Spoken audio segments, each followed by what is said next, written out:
Esta oveja también es como el diablo. Mientras se sepa de la existencia del profeta, nadie me escuchará. No debo mostrarle el sol a la gente.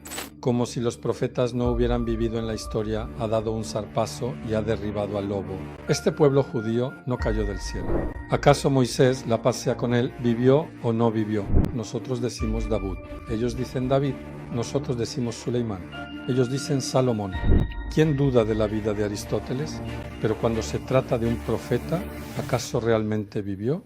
Si queremos, le restregamos en la cara a esas naciones y sus libros. Engaña a todos, miente, oprime, atenta contra la vida y los bienes de los demás.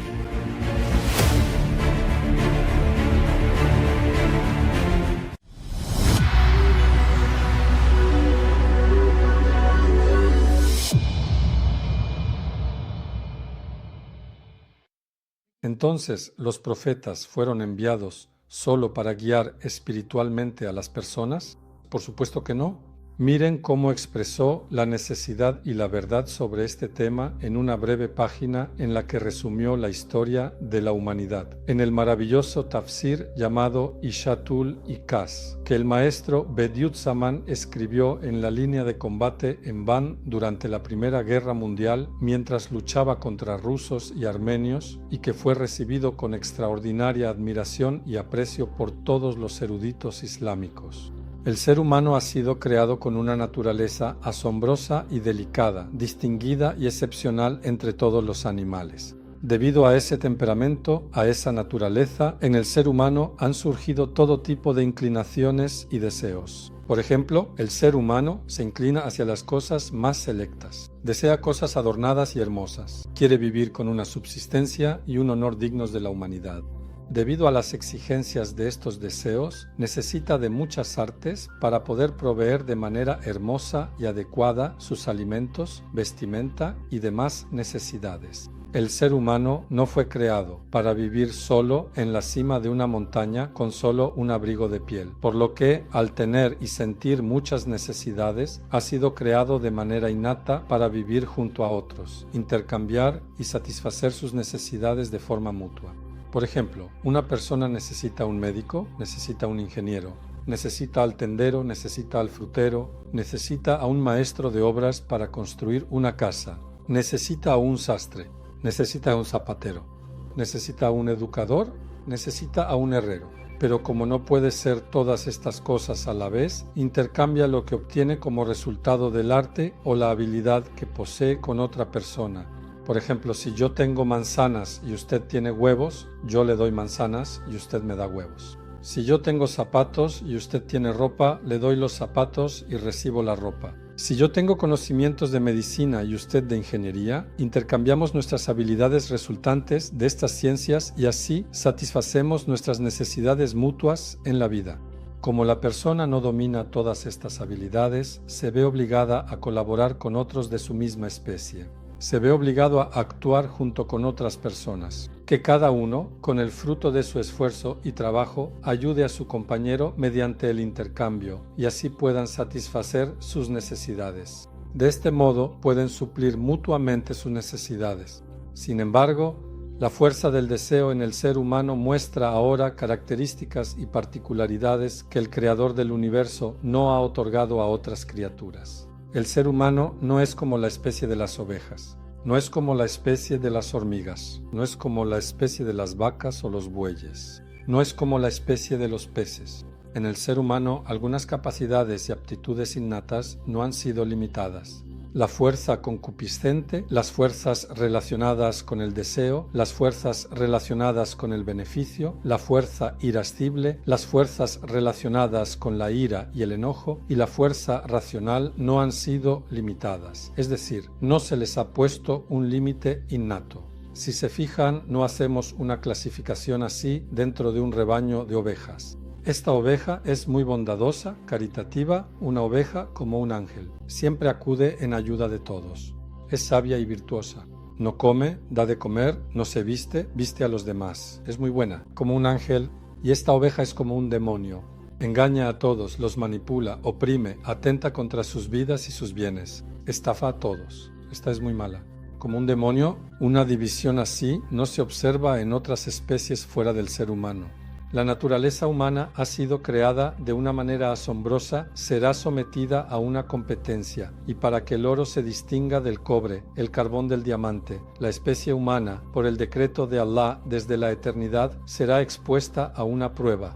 En esa competencia, estas facultades fueron liberadas, y, al convivir ahora con otras personas, los abusos que surgen de la liberación de estas facultades se manifestarán. Y como estas fuerzas se han dejado sin restricciones para asegurar el progreso del ser humano, mediante su libre albedrío, en las interacciones ocurren injusticias y agresiones. Para prevenir estos abusos, ya sea al intercambiar, convivir como vecinos, hacer negocios, ser amigos, convertirse en pareja, ser hermanos, ser padres, en resumen, al vivir en sociedad y regular nuestras relaciones con otras personas, se necesita un sistema, un orden, una organización y una ley para que todo sea justo. Se necesita la Sharia. Para prevenir estos abusos, la humanidad necesita justicia al intercambiar los frutos de sus esfuerzos colectivos. Sin embargo, debe haber justicia. Sin embargo, dado que la mente de cada individuo es incapaz de comprender plenamente la justicia, se necesita una mente universal. Es decir, una mente que vea la vida en su totalidad, que vea a todos los individuos en su conjunto, que conozca las relaciones entre los individuos y sepa hasta dónde llegan los derechos de cada uno. Se necesita una mente universal para que los individuos puedan beneficiarse de ella. Entonces, ¿qué podría ser esto? ¿Según quién será la justicia aquí ahora? Como es sabido, hay una historia muy famosa. El león, el lobo y el zorro se hicieron amigos. Como resultado de trabajar juntos, cazaron un ciervo. El león le dijo al lobo, reparte. El lobo dijo, Señor, esta gran parte es suya. Por supuesto, porque usted es el más grande, la parte que es más pequeña que esa. Esa también es mía, y esta parte más pequeña es para el zorro, dijo. El león le dio un zarpazo y tumbó al lobo al suelo. Ahora le dijo al zorro, tú reparte. El zorro dijo, Señor, todo es suyo. El león dijo, bien hecho. ¿De dónde aprendiste a repartir la justicia así? Dijo. El zorro dijo, lo aprendí de ese lobo que está tirado en el suelo. Por lo tanto, la humanidad necesita justicia. Necesita regular sus acciones y sus relaciones con otras personas. Pero entonces, ¿según quién serán las leyes, las sharías, los principios y normas aquí? ¿Según mí, según usted, según Estados Unidos, según Israel? ¿Según quién será ahora? Todos dicen que son justos. Tal inteligencia universal solo puede manifestarse en forma de ley, y una ley así solo puede ser la Sharia. Pero debe tener un origen divino. Quien crea las cosas, por supuesto, también es quien determina sus derechos, y quien envía el orden conforme a la ley será, sin duda, él mismo. Quien crea también es quien determina la ley. Luego, la influencia de esa Sharia. Pero incluso si existe la Sharia, se necesita una autoridad, un responsable que garantice su influencia, su ejecución y su aplicación. Esa autoridad, ese responsable, solo puede ser el profeta. El profeta será el dueño y la autoridad de esa Sharia. Las personas acudirán a él. Le pedirán que haga prevalecer la justicia, el derecho y la ley en sus relaciones mutuas, porque él tiene en sus manos una Sharia divina, una ley divina. Ese profeta posee los principios y normas divinas que determinan y establecen el derecho, la ley y la justicia. Entonces, ¿por qué confiarán en la persona que es profeta? Así como el profeta necesita un privilegio sublime, tanto espiritual como material, para mantener su autoridad sobre la gente, tanto externa como internamente, también necesita un privilegio elevado y especial, tanto material como espiritual, que lo distinga de los demás, que haga que la gente confíe en él y que resulte en que le sigan. Es decir, necesita una señal de que es diferente de ellos. También necesita una prueba para mostrar el grado de relación y vínculo que tiene con el Creador. Es decir, cuando él diga Dios me ha enviado, la gente le preguntará ¿cuál es tu prueba? Él dirá aquí están los milagros en mi mano, aquellos ante los cuales ustedes son incapaces, que superan su fuerza y poder, y que la humanidad, al enfrentarse a ellos, percibe y siente su impotencia. Estos milagros que tengo, que son una confirmación y aprobación de parte de Él, es decir, de Dios, son mi prueba. Las personas verán esos milagros y seguirán a ese individuo. Esperarán de Él la ejecución del juicio y la justicia. De este modo, la vida social, la vida comunitaria quedará organizada. La justicia se habrá realizado, así como el orden, la armonía, la belleza, lo extraordinario y la perfección del universo se manifiestan a través de las leyes que Dios ha establecido en el cosmos, las llamadas leyes de la naturaleza. De la misma manera, con el envío de la Sharia, en la humanidad, en la especie humana, se reflejarán esas mismas leyes que existen en el universo. Los asuntos de derecho, justicia y Sharia determinados por la Sharia producirán en la humanidad, tanto a nivel individual como colectivo, social, nacional y estatal, la belleza de la perfección y la excelencia, como un reflejo de las leyes del universo en el mundo humano. Pero si yo no quiero someterme a los principios y reglas, a las normas y preceptos que los profetas han traído, que son las que conducen a la realización de la verdadera justicia en beneficio de la humanidad, por diversas razones en las que ahora no vamos a entrar, no voy a hablar del origen, de la fuente de la incredulidad, la negación y el extravío. Pero si yo no quiero someterme a esa Sharia, a ese principio, a esa ley, a ese mandato divino y celestial, ¿qué debo hacer ahora? Mientras el profeta esté presente, mientras se conozca la existencia del profeta, nadie me escuchará. ¿Acaso yo seguiría al profeta? ¿Será mi guía y líder aquel que ha sido confirmado y aprobado por Alá y que posee milagros en sus manos? ¿O seguiré las ideas y pensamientos que no son más que delirios? Miren, esto se parece a lo siguiente. Es como comparar la luz de una vela con el sol. ¿Seguiría yo al sol? ¿O seguiría la luz de una vela débil que está a punto de apagarse, que tiembla y que desaparecerá con una pequeña brisa? Nadie, mientras el sol esté presente, seguirá esa falsa luz de vela. Por eso tengo que tapar el sol, tengo que cubrir el sol, no debo mostrarle el sol a la gente. Cerrar la cortina y negar la fe significa precisamente cubrir, ocultar. Cuando privas a las personas del sol que está afuera, incluso una pequeña y débil luz será suficiente para atraerlas. Por eso es necesario hacer que la gente olvide a los profetas. Habrá que mostrar a los profetas como si no hubieran vivido en la historia, como si fueran mitología, como si fueran cuentos. Ahora será necesario presentarlos como leyendas. Ahora el origen de palabras delirantes como ¿acaso vivió Moisés o no vivió? Será este.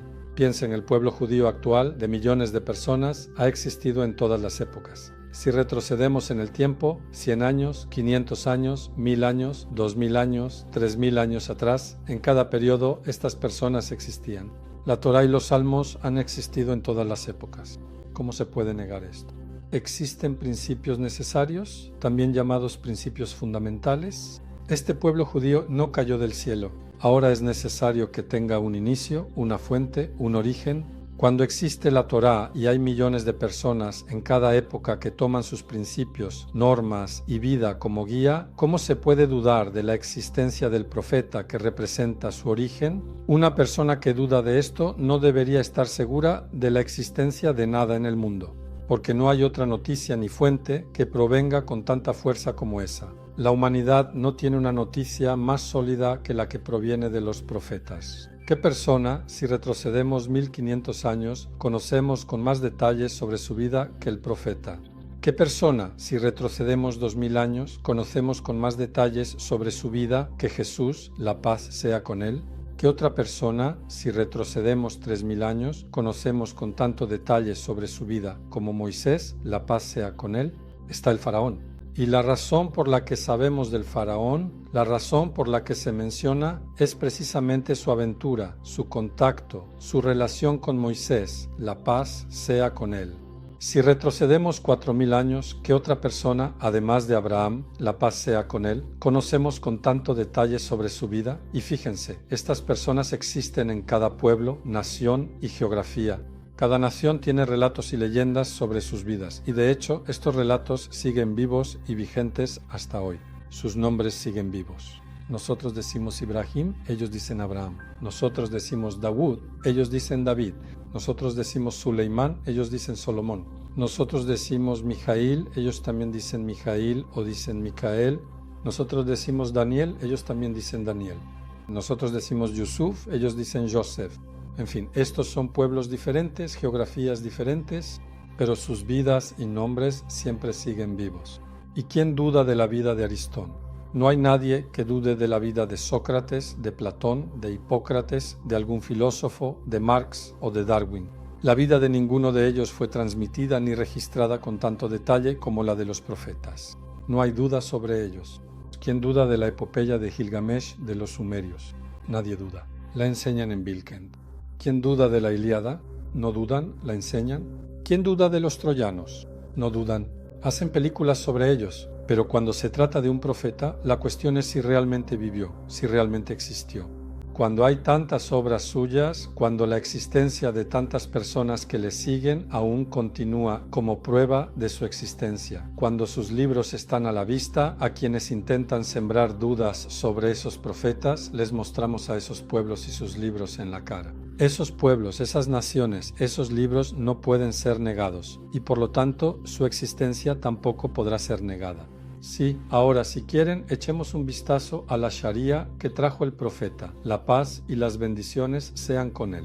La Sharia que trajo el profeta Muhammad, la paz y las bendiciones sean con él, ha preservado el equilibrio en las leyes de la naturaleza. No ha violado las relaciones necesarias para los vínculos sociales. A medida que el tiempo ha pasado, se ha producido una conexión entre ellos. De esto se entiende que el Islam es una religión natural para la humanidad y el único factor que protege a la sociedad de la decadencia y la desintegración. Y de las huellas de estos largos tiempos, en estos extensos siglos, en medio de estos grandes enfrentamientos, entre enormes revoluciones, cambios, derrumbes y reconstrucciones, el hecho de que haya preservado sus verdades e incluso las haya desarrollado aún más, demuestra que el camino del enviado de Dios, la paz y las bendiciones sean con él, está fundado sobre una verdad que nunca perece. La Sharia islámica está edificada sobre pruebas racionales. Esta Sharia es un compendio de ciencias y artes que contienen por completo los puntos vitales de las ciencias fundamentales. Es el resumen y la esencia de ellas, e incluye el perfeccionamiento del alma, la disciplina del corazón, la educación de la conciencia, el cuidado del cuerpo, la administración del hogar, la política civil, el orden del mundo, los derechos, las transacciones, las normas sociales, las leyes, los principios y así sucesivamente. El índice de los principios contenidos en las ciencias y disciplinas es la Sharia islámica y al mismo tiempo ha hecho aclaraciones según la necesidad en los asuntos que lo requieren. En los lugares donde no es necesario o en cuestiones para las que las mentes no están preparadas o en puntos para los que la época no es apta, lo ha resumido con una sinopsis, un compendio, una síntesis. Es decir, ha establecido los principios, los ha puesto de manifiesto, pero ha dejado a la consulta de las mentes los juicios que se derivarán de esos principios o los detalles que se basarán en esos fundamentos, es decir, las particularidades. Ni siquiera una tercera parte de las ciencias contenidas en tal Sharia puede encontrarse en los lugares más civilizados y en las personas más inteligentes de la época actual de progreso. Por lo tanto, es por esto que una persona adornada con la conciencia de la justicia reconoce que la verdad de esta Sharia en todas las épocas y especialmente en los tiempos antiguos es una realidad que está más allá de la capacidad humana. Sí, incluso los filósofos enemigos que aparentemente no han entrado en el círculo del Islam han reconocido esta verdad. La verdadera virtud es aquella que incluso los enemigos reconocen.